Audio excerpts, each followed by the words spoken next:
Hello and welcome back to International Yankee English. Here's another edition of Study Saturday.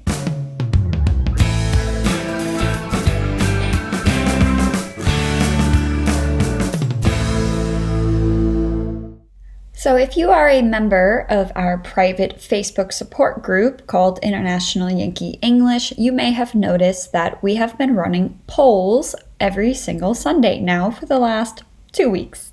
The first poll was about what topics for videos would you like to see on this channel? And I was a bit surprised to see that the number one topic was test preparation, i.e. Ielts prep. There are other language proficiency exams or tests as well, but Ielts is the most popular. So for today's video, we are going to do a quick basic introduction to the Ielts test, what the Ielts test looks like and what you can expect, and whether you should take it. And as you may or may not know, I recently launched my Patreon at patreon.com/internationalyankeeenglish. There you can pay for additional courses or videos or extra content, learning content from me personally. And starting in January 2021, I will be preparing very hard before then an Ielts test prep course. So if you would like to become a VIP or elite patron as of January 2021, that means you will have access to my Ielts test prep. So make sure to keep that in mind. You can join before then, of course, as well. And we have other additional content and ebook/course, online course material available for you. So let's get into today's video. So the first thing about Ielts is that you have two main types of tests. You have Ielts General and Ielts Academic. How should you decide which test to take? Well, Ielts Academic is more aimed at university students. Basically, if you wish to go study in a program where English is the main language or an important language within that study program, then you will want to take Ielts Academic. However, if you are looking for work or if you're simply moving to a country where English is the main language or one of the main languages, then you will want to take Ielts General. How is Ielts graded? So it has 9 different bands. It starts with band 1, which is basically a non-user, to band 9, which is considered fluent. Make sure if you are applying to an institution or applying for a job that you are aware what the minimum test score requirement is for your employer or for your university. Generally, most places will want to see a band score of 7 or 7.5, but that will vary, so be sure that you know that in advance before you apply, because you may want to take the test again to improve your score before you apply to your program or to the job that you wish to have. Where are the tests done?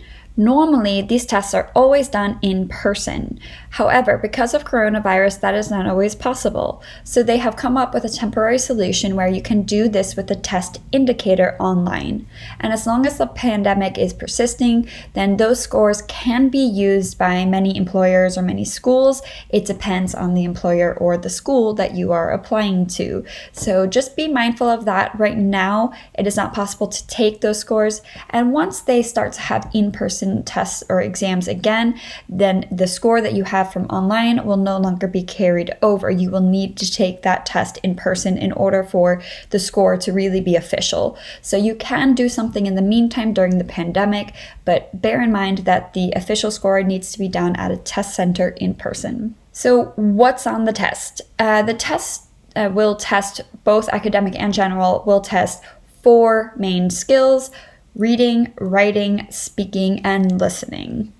So the reading, the writing, and the listening are all done in one day consecutively without any breaks. Normally, it will be done at the test center. The speaking portion of the test will be done separately, and it will be done within 7 days before the other part of your test or within 7 days after. So you will not be taking it a month before or a month after. It will be within 1 week of your written tests. And this is done with an official Ielts examiner at the test center. How long are the tests? So the reading, the writing, and the listening are done consecutively, with the listening test being 30 minutes long, with 4 recordings and 40 questions. The reading test is 60 minutes long with 40 questions, and there is a slight difference between the academic and the general English when it comes to reading, whereas the listening is the same for both. Now, when we come to the writing, it's the same as the reading test. There is a difference between general and academic.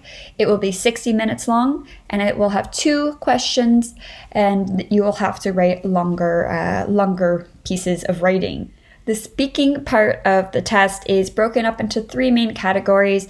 I won't go into too much detail about that today, but you can expect that it will take around 11 to 14 minutes.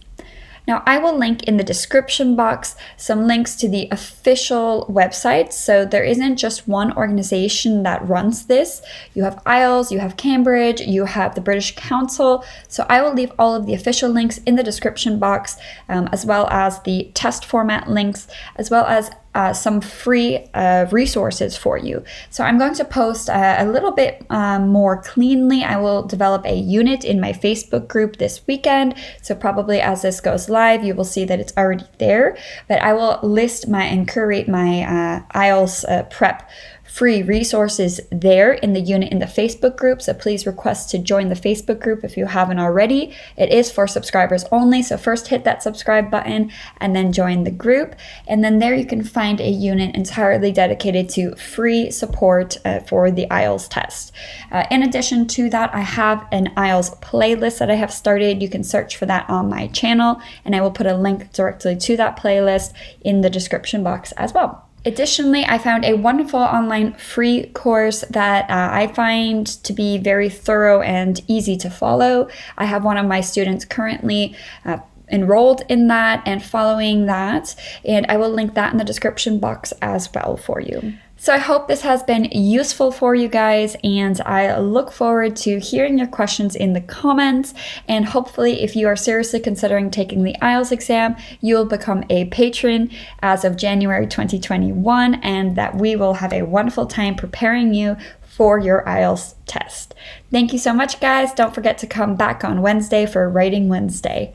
Bye.